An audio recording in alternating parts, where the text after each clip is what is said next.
الجنت تحت اقدام امہاتکم، یہ حدیث ہے نا، سنی نے بھی لکھی ہے، شیعوں نے بھی لکھی ہے، یہ بالکل صحیح ہے، ہمارے یہاں ہے یہ حدیث۔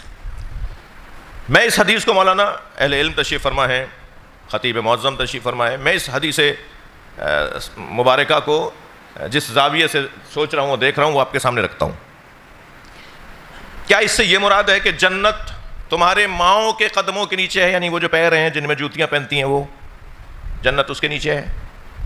اگر یہ ان قدموں کی اللہ بات کر رہا ہے، ہماری ماں کے قدموں کے نیچے جنت ہے، تمہاری ماؤں کے قدموں کے نیچے جنت ہے، اگر ان قدموں کی بات ہو رہی ہے جن میں وہ چپلیں پہنتی ہیں، جوتی پہنتی ہیں، تو پھر یہاں پر تو ہونا چاہیے تھا الجنت تحت قدمی امہاتکم۔ عربی گرامر کے اعتبار سے جنت تمہارے ماں کے دو پیروں کے نیچے ہے۔ یہ نبی نے کب فرمایا ہے کہ جنت تمہارے ماں کے دو پیروں کے نیچے ہے؟ صلوات پڑھیں تو میں عرض کروں۔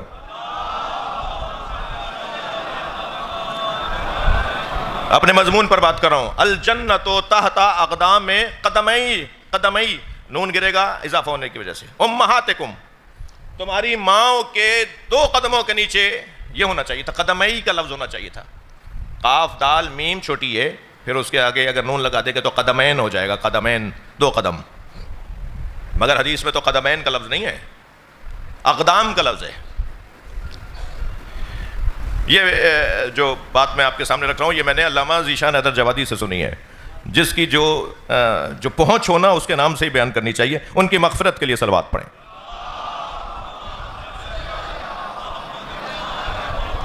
وہ فرماتے ہیں کہ یہاں قدمئی نہیں ہے، اقدام ہے۔ اس کا مطلب یہ ہے کہ جنت تمہاری ماؤں کی روش میں تمہیں ملے گی۔ اقدام، فیصلے، طریقے، روش، انداز، زندگی کا طریقہ، تمہاری ماں کی زندگی کا جو طریقہ ہوگا، تمہاری ماں کی جو روش ہوگی، اس روش پہ چلو گے تو جنت ملے گی۔ اب ماں کی روش، اللہ اکبر، ماں کی روش اگر جہنم میں لے جا رہی ہے تو قرآن حدیث تو کہہ رہی ہے کہ تمہاری ماں کے روش کے اندر جنت ہے، تو بس اللہ اس ماں کو بھی ماں ماننے کو تیار نہیں ہے جو جنت نہ لے جائے۔ حیوانی جذبہ ہوا ہوگا، صلوات پڑھ لیں محمد و آل محمد پر۔ حیوانی تسکین ہوئے ہوں گے، وہ انسانی بنیادوں پر رشتے نہیں بنے ہوں گے۔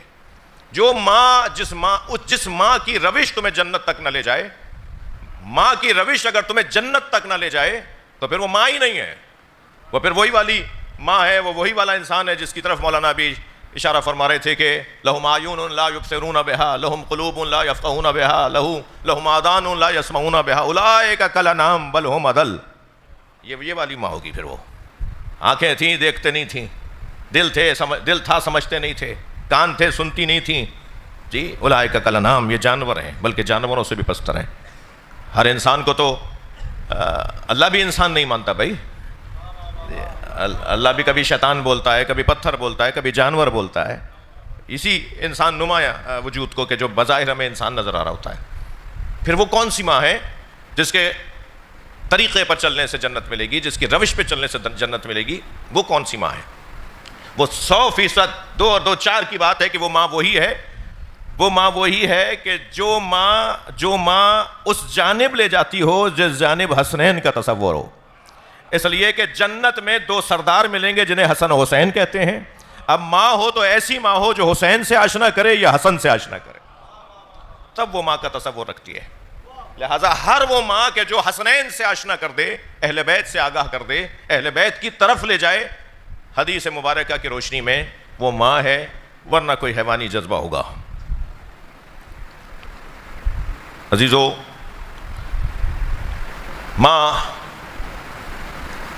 کتنا پیارا اور میٹھا اور کتنا ٹھنڈا سا لفظ ہے۔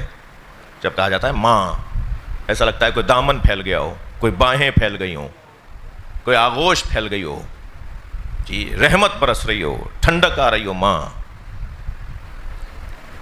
مائیں پروردگار عالم نے سکون اور چین کا سبب قرار دیا ہے۔ یہ اپنے آپ کو گھلاتی ہے، مٹاتی ہے، یہ اپنے آپ کو ختم کر دیتی ہے، مگر اپنے بچوں کو، اپنی اولاد کو پروان چڑھاتی ہے، ترقی یافتہ دیکھنا چاہتی ہے۔ اور یہ باپ کی نسبت زیادہ مقام بھی اس لیے رکھتی ہے کہ اس کے اندر صفت ربوبیت پروردگار کا جلوہ باپ کی نسبت گہرا اور زیادہ ہے. وہ جو رب مطلق ہے اس کو پہچاننا اگر ہے تو ہمیں رب مجازی کو پہچاننا ہوگا. وہ جو رب حقیقی ہے اس کی معرفت رب مجازی کے ذریعے سے ممکن ہوگی، اور رب مجازی باپ ہے اور ماں ہے، اور پھر ان دونوں کے اندر بھی ماں. لہٰذا وہ حدیث بڑی معروف ہے، آپ نے 10 دفعہ سنی ہے، پڑھی ہے، کہ سرکار سے آ کر کسی نے کہا یا رسول اللہ میں اپنے ماں باپ کی خدمت کرنا چاہتا ہوں، تو بتائیں باپ کی کروں یا ماں کی؟ ایک وقت میں ایک ہی خدمت کر سکتا ہوں. تو حضرت نے فرمایا ماں کی.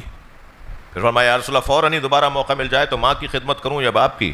فرمایا ماں کی. پھر فرمایا یا رسول اللہ تیسری دفعہ پھر موقع ملے تو اب میں باپ کی کروں یا ماں کی؟ فرمایا ماں کی. پھر چوتھی دفعہ مولا یا رسول اللہ موقع مل جائے تو کیا کروں؟ تو حضرت نے چوتھی مرتبہ فرمایا باپ کی.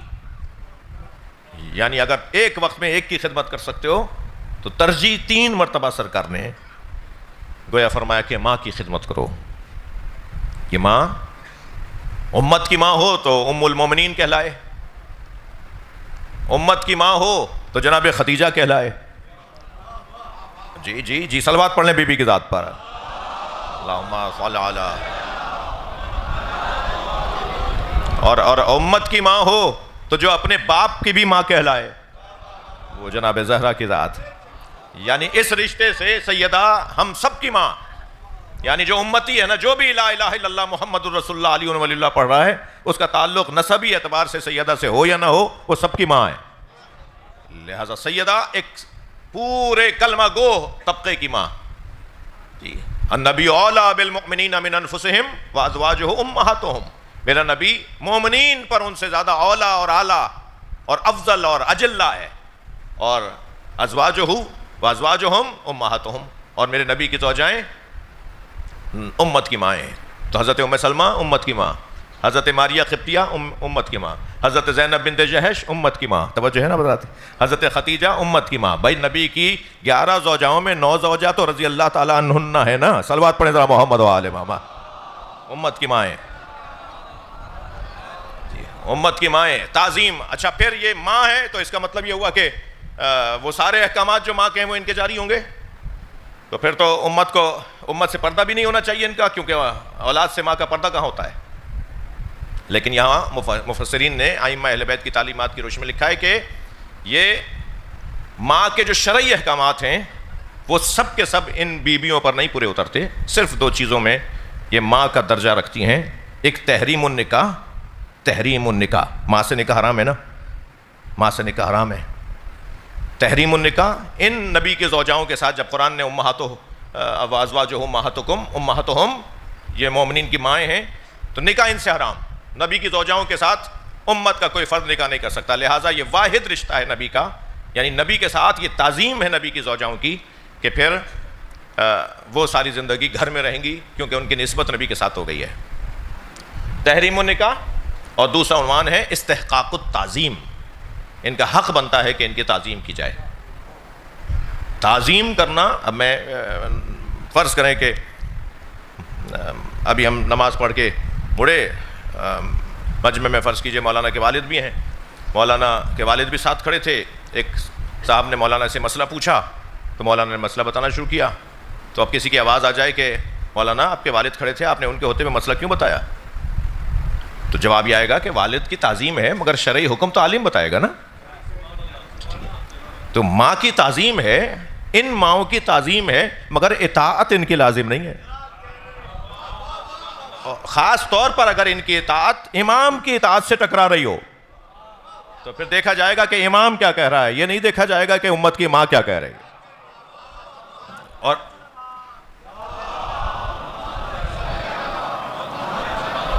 وہ جو مطلق اور عمومی اعتبار سے حکم مادری رکھنے والا رشتہ ہے، وہ یہ نبی کے زوجاؤں کا رشتہ ہے.